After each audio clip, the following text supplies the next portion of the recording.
All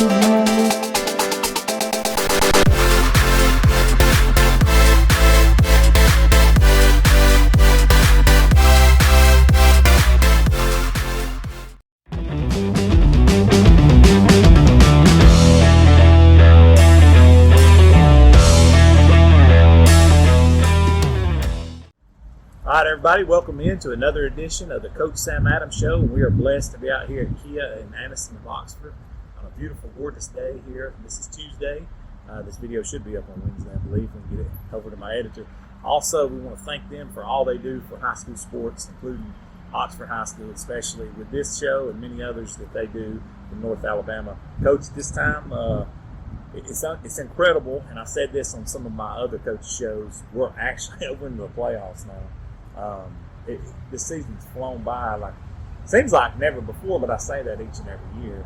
But no more room for error. It's time to get busy. But before we dive into these playoffs, you have a very tough opponent coming up in these playoffs in Athens. But you had a very tough opponent last Friday night, Jacksonville. You guys handled business 36-7 over a very good Jacksonville team. Yeah, they do have a really good team, and I was really proud of the way that our guys, the energy they played with in the game. First off, and the execution was on a pretty high level as well, pretty much across the board. We did have one bust in the coverage that they ended up scoring a touchdown on, and we did have a turnover on offense. But outside of those couple of snafus, we played really well for pretty much the whole night. Coach, when you have a performance like that heading into this playoff, it has to be a boost not only in confidence, but just in the psyche that, hey, if we do what we're supposed to do, and we achieve what we're supposed to achieve on the field, there's very few teams in the state that beat us. Yeah, the playoffs are really a lot about momentum and matchups. It's every team has their own strengths and weaknesses, and sometimes you can run into something athletically that, even though you may be athletically better than them in some ways, or worse in some ways, that just because of the matchup and your strengths and weaknesses, it can be maybe a closer game than most people think it may be. But I think that the momentum that we're going into with playoffs is pretty strong. We finished up with two really good wins with Center Point and Jacksonville after the late season loss to Clay. And hopefully we're peaking at the right time, and we've still got several weeks left in this thing. I'm going to go out on the limb, Coach, and say you're probably not going to see somebody as physically gifted as Clay for a while, but that's no disrespect to anybody else. But sometimes losing the game and learning about yourself actually helps. Yeah, and that was really the biggest one that kind of taught us that lesson, that if we play our best and take care of the things that we can control every week, that we can hang in there with most teams in the state. That was a 28-14 game against Clay, and we had some really couple catastrophic mistakes that it helped them to kind of separate themselves score-wise on us.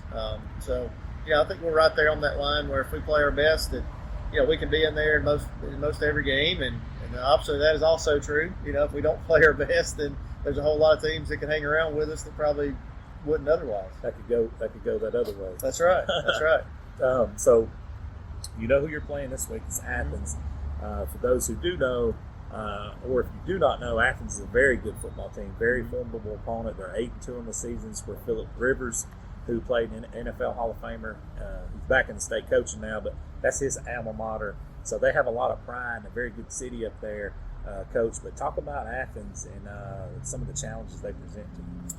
They're, like I said, they're an 8-2 team, and had one of the two losses was a close loss to Hartselle, who we're pretty familiar with. They've really played really good football and improved week to week. You watch it from the beginning of the year to the end, and it's obvious to see how much they've improved. They're scoring a whole lot of points.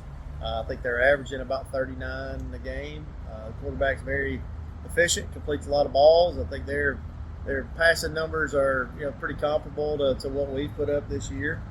They have some weapons over there at all the skill spots.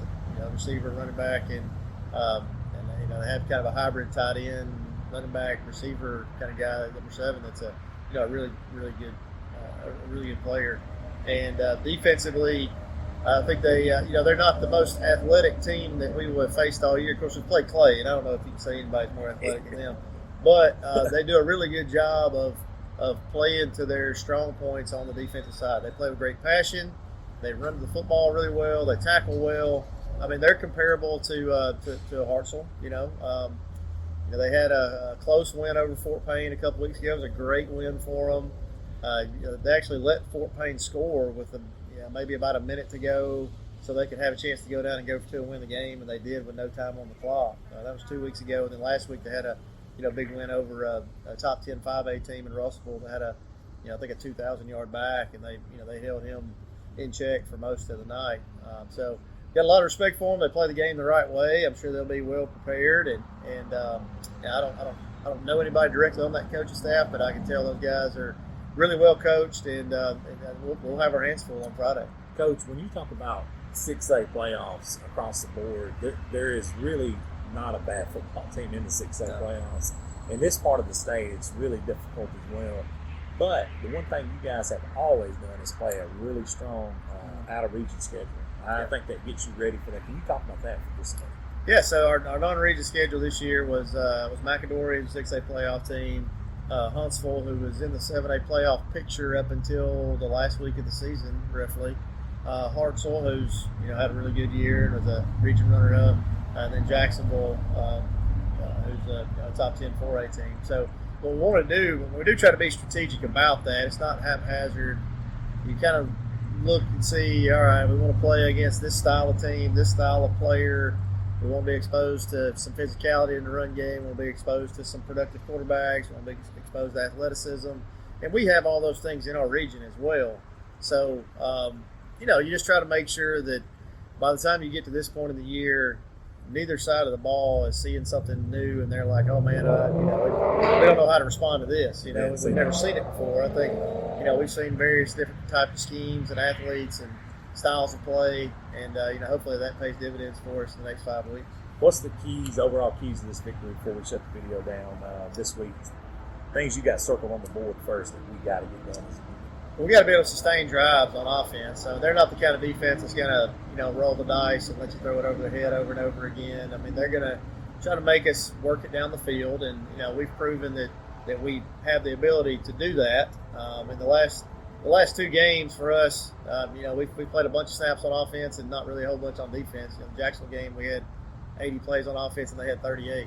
And when you can do that and score, now you got to score. You can't just snap it a bunch of times and still not score. But if you can do that and score, then that makes it tough on the opposing team. And defensively for us, it's going to be kind of the same. Making those guys have to grind it out. Not giving up chunk plays.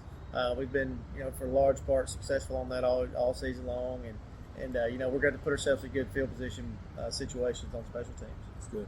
Well, Coach, good luck to you guys, and throughout the playoffs, each and every week that Oxford wins, we'll be right back here doing this show. So, Coach, hopefully we get to see you at least 4 more times until you make a trip to Tuscaloosa. That's right. That's right. Go Big O. Go Big O. We're going to shut this one down, and we'll be back here, Coach Adams willing and God willing, next Tuesday to do another episode of the Coach Sam Adams Show. Thank you, guys.